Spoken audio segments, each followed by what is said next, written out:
আৰু সিতু বৰুৱা আৰু শৃংখল চলিহাক অসমৰ ৰাইজে চিনিয়ে পোৱা নাছিল।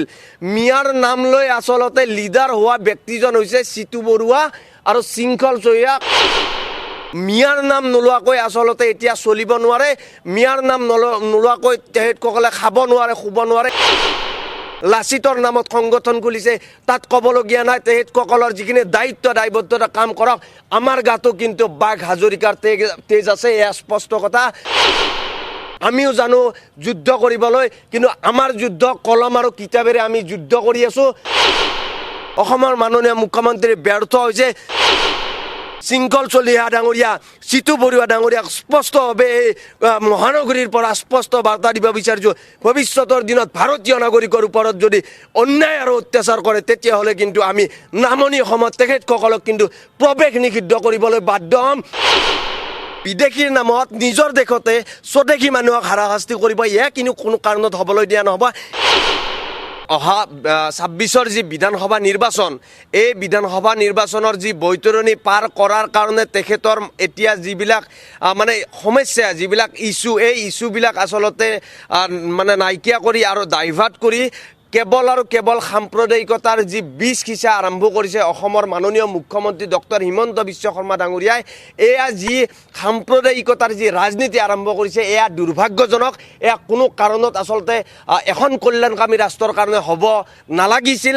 আচলতে যি ভাৰতীয় নাগৰিকক ভাৰতীয় সংবিধানে দিয়া অধিকাৰ কোনোবাই নিক্ষেপ কৰিব, কোনোবাই মুহুৰি পেলাব, এয়া কিন্তু হ'বলৈ দিয়া নহ'ব, এয়া স্পষ্ট কথা।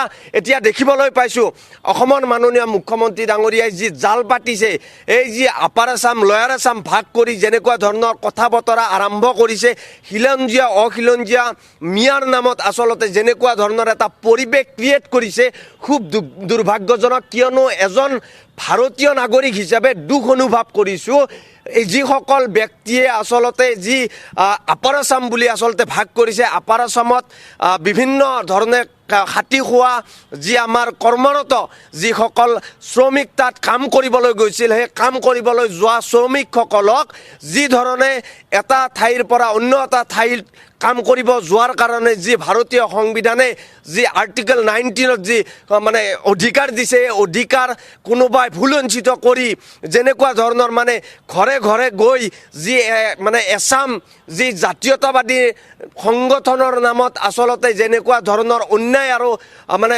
অত্যাচাৰ আৰম্ভ কৰিছে, এয়া কোনো কাৰণত সহ্য কৰা নহ'ব, এয়া স্পষ্ট কথা।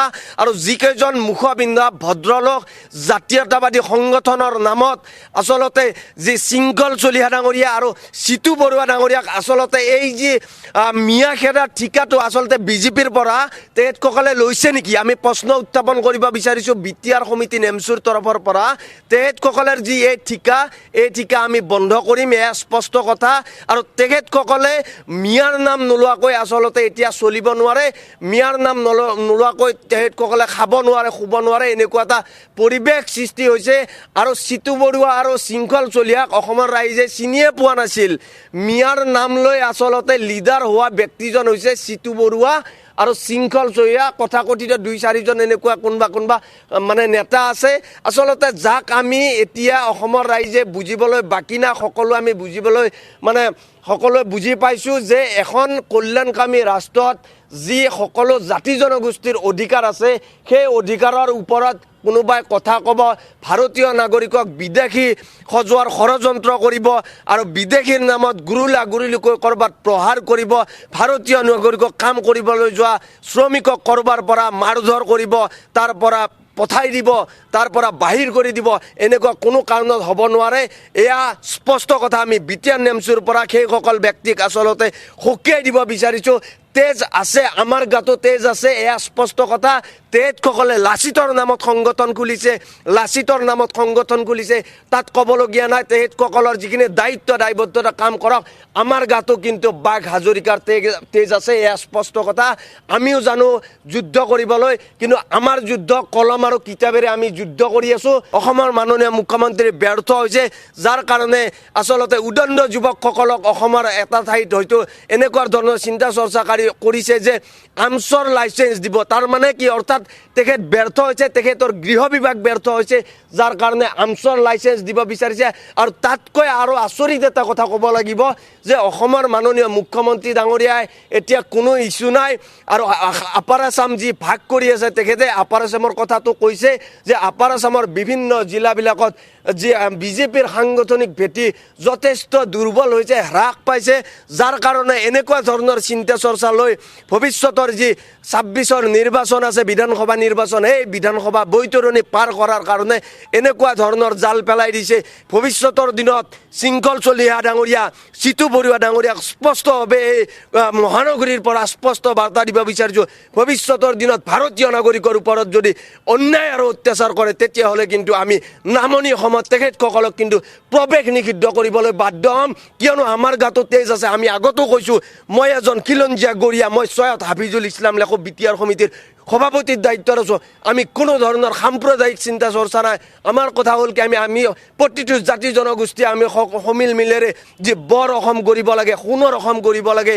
আমাৰ যি অসমৰ মাননীয় মুখ্যমন্ত্ৰী ডাঙৰীয়াই বিভিন্ন সময়ত কৈ থাকে যে অসমক বিশেষ ৰাজ্যত, যি 5খন ৰাজ্যৰ ভিতৰত বিশেষ ৰাজ্যৰ যি মৰ্যাদা দিব বিচাৰে বা বিশেষ ৰাজ্যত অন্তৰ্ভুক্ত কৰিব বিচাৰে অসমক, তেনেকুৱা এটা মুহূৰ্তত 1,40,00,000 যি আমাৰ সংখ্যালঘুসকলক বাদ দি তেখেতৰ যি সপোন, এই সপোন হৈয়ে ৰ'ব। এয়া স্পষ্ট।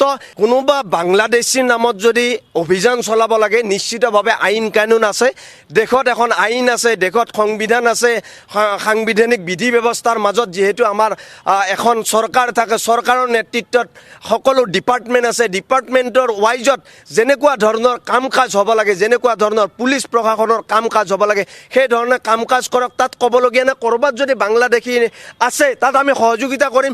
বাংলাদেশীসকলক বাংলাদেশলৈ পঠাই দিয়ক, বিদেশীসকলক বিদেশত পঠাই দিয়ক, য'ৰ নাগৰিক তাত পঠাই দিয়ক। আমিতো কোনোদিন কোৱা নাই যে বাংলাদেশক ইয়াতে সুৰক্ষা দিয়ক। আমি বিচাৰিছোঁ যে অসমত থকা প্ৰতিজন ভাৰতীয়, আপোনালোকে জানে যাক অসম চুক্তি মানে গীতা, বাইবেল, কোৰাণ বুলি কোৱা হৈছিল, সেই অসম চুক্তি অনুসৰি 1971 চনৰ যি 24 মাৰ্চৰ মাজনিশালৈকে যিসকল আচলতে ভাৰতৰ বাসিন্দা বা ভাৰতবৰ্ষত আছে বা আহিছে, তেখেতসকলক অসম চুক্তিৰ জৰিয়তে আচলতে তেখেতসকলক ৰাখিছে বা তেখেতসকলক ভাৰতীয় হিচাপে গ্ৰহণ কৰাৰ পিছত তাৰ পৰা নেক্সট যেতিয়া বা 24 মাৰ্চৰ পিছত 1971 চনৰ 24 বা 25 পিছত যদি কোনোবাই ইয়াতে আহিছে, হিন্দুৱে হওক মুছলমানে হওক, তেখেতসকলক পঠাই দিব লাগে। ইয়াতে ৰাজনীতি হ'ব নালাগে। এয়া স্পষ্ট কথা। আমিও বাৰে বাৰে কৈছোঁ, বিদেশী যদি আছে বিদেশী বিতৰণ কৰক, তাত ক'বলগীয়া নাই। কিন্তু বিদেশীৰ নামত নিজৰ দেশতে স্বদেশী মানুহক হাৰাশাস্তি কৰিব, এয়া কিন্তু কোনো কাৰণত হ'বলৈ দিয়া নহ'ব। এয়া স্পষ্ট কথা। অসমৰ মাননীয় মুখ্যমন্ত্ৰী ডাঙৰীয়াক সকীয়াই দিছোঁ যে এই যিবিলাক আপোনাৰ যি মেৰু বিভাজনৰ ৰাজনীতি, এয়া যি সাম্প্ৰদায়িকতাৰ ৰাজনীতি আৰু বিশেষকৈ সংখ্যালঘুসকলক যি টাৰ্গেট কৰি নিক্ষেপ কৰাৰ ষড়যন্ত্ৰ, এয়া কিন্তু বন্ধ হ'ব লাগিব। এয়া স্পষ্ট কথা। আমিও কিন্তু এতিয়া জাগিছোঁ। আমিও কিন্তু এতিয়া সকলো সমাজৰ লগত, সকলো বুদ্ধিজীৱীৰ লগত কথা বতৰা পাতি আছোঁ। ভৱিষ্যতৰ দিনত কিন্তু আমিও এক গণ আন্দোলন গঢ়ি তুলিম অসমৰ মাননীয় মুখ্যমন্ত্ৰীৰ বিৰুদ্ধে। এয়া স্পষ্ট কথা।